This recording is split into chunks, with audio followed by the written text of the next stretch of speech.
Mr. Eman Bacosa, abay kumpirmado na makakasama ni Miss Jillian Ward sa kanya pong serye na Never Say Die. Ang lahat ng yan. But before that, if you haven't subscribed yet to my YouTube channel, please don't forget to like, share, and subscribe at hit mo na rin ang notification bell for more showbiz updates. Bago tayo first magpatuloy sa ating updates for today's video, nais ko pong pasalamatan kayo for always watching and trusting this channel. Thank you so much sa inyong laging panonood at palagi ang pagsubaybay sa mga updates po natin. So, isang malaking balita sa showbiz ng telebisyon ang pagpasok ng batang boksingero na si Mr. Eman Bacosa Pacquiao at ang young actor na si Hit Gonzalez sa Kapuso action drama series na Never Say Die. Ang nasabing serye ay pinangungunahan ng mga Kapuso stars na sina Jillian Ward at David Licauco na kasalukuyang patok sa primetime television ng GMA Network. Ang balitang ito ay agad na umani ng atensyon mula sa mga tagahanga ng showbiz maging sa sports dahil hindi lamang basta artista ang papasok sa serye. Si Eman ay kilala bilang isang rising professional boxer at anak ng legendary boxer na si Mr. Manny Pacquiao. Samantalang si Hit Journalist naman ay nakilala sa publiko bilang isa sa mga standout housemates ng reality show ng Pinoy Big Brother Celebrity Collab Edition 2.0. Ang kanilang pagpasok sa Never Say Die ay hindi lamang simpleng pagdagdag sa mga karakter sa kwento kundi simbolo rin ng bagong henerasyon ng talento sa industriya ng entertainment. Para kay Eman Bacosa Pacquiao, ang pagsali niya sa Never Say Die ay isang mahalagang milestone sa kanyang karera. Ayon sa ulat, ito ang kauna-unahang niyang acting assignment matapos siyang pumasok sa mundo ng showbiz. Nakatakdang magsimula ang kanilang taping para sa serye this coming March 16, 2026, bagamat hindi pa ibinubunyag ng network kung anong eksaktong papel na kanyang gagampanan sa kwento.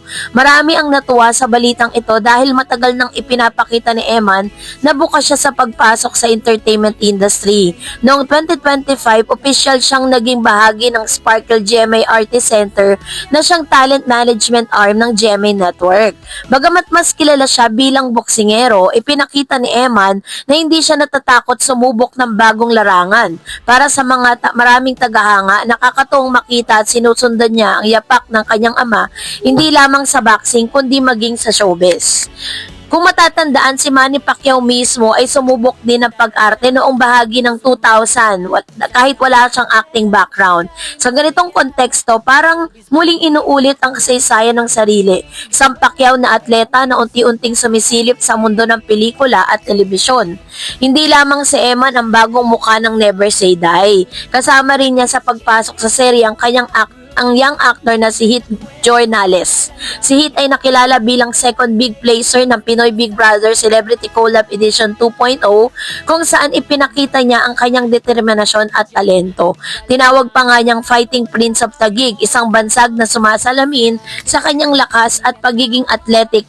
Bukod sa pagiging artista ay may background din siya sa martial arts dahil ang kanyang ama na si Michael Roy Journalist ay isang stunt director at aktor na nagturo sa kanya ng iba't ibang fighting techniques.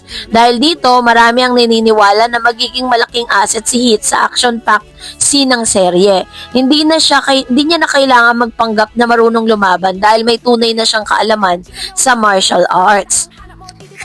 Sa pang nakakatuwang detalye sa balitang ito ay muling pagsasama ni Hit Journalist at Jillian Ward sa isang proyekto. And of course, syempre po, 'di ba? Marami ring natuwa na si ito pong si Eman at si Jillian finally ay magsasama na sa isang project kasi yun po yung inaantay ng ilang mga fans.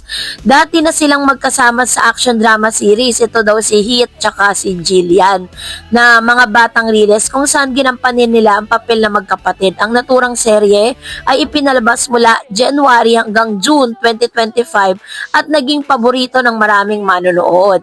Dahil sa kanyang magandang chemistry sa nakaraang proyekto, maraming fans ang umaasang magiging matagumpay din ang kanilang muling pagsasama sa Never Say Die. Bagamat hindi pa binubunyag ang karakter ni Eman sa serye, maraming netizen ang nagbigay ng kani-kanilang hula. May ilan na naniniwalang gaganap siya bilang isang fighter o bodyguard dahil sa kanyang background background sa boxing. May iba naman na nagsasabing maaaring magkaroon ng love angle o special connection ang kanyang karakter sa karakter ni Jillian White. Dagdag pa rito, may mga fans na matagal nang kinikilig sa idea na magkasama sa proyekto sina Jillian at Eman.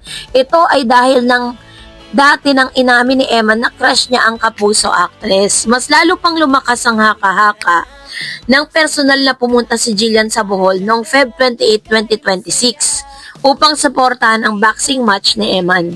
Para sa mga fans, para itong isang sign na magkakaroon sila ng proyekto at nangyari ito sa Never Say Die. Sa murang edad, marami ang pinagdaanan ni Eman Baco sa Pacquiao. Bukod sa pagiging anak ng isang boxing legend, kinakailangan din niyang patunayan ng sarili sa mundo ng sports. Nagsimula siyang magboxing sa murang edad at kalaunan ay naging professional boxer sa kanyang professional career. Mayroon siyang ilang panalo at knockout victories na nagpapatunay na hindi lamang siya nakikinabang sa apelido ng kanyang ama.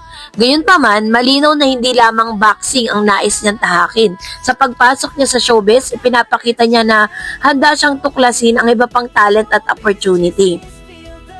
Para sa ilang kritiko, maaaring sabihin na ginagamit niya ang kanyang pangalan bilang anak ni Manny upang makapasok sa showbiz. Ngunit para sa kanya mga taga-suporta, ito ay natural lamang dahil maraming anak ng sikat na personalidad ang sumusunod sa parehong landas. Hindi may kakaila na naging mainit ang reaksyon ng publiko sa balitang ito. Sa social media, maraming fans ang nagsabing excited siyang makita ang bagong tandem ni na Eman at Heath kasama ang mga pangunahing bida ng serye. May ilan din nagsabi na magandang pagkakataon ito para kay Eman na ipakita ang kanyang personalidad sa labas ng boxing ring. Sa television kasi, mas nakikita ng mga tao ang emosyon, karisma at natural na charm ng isang artista.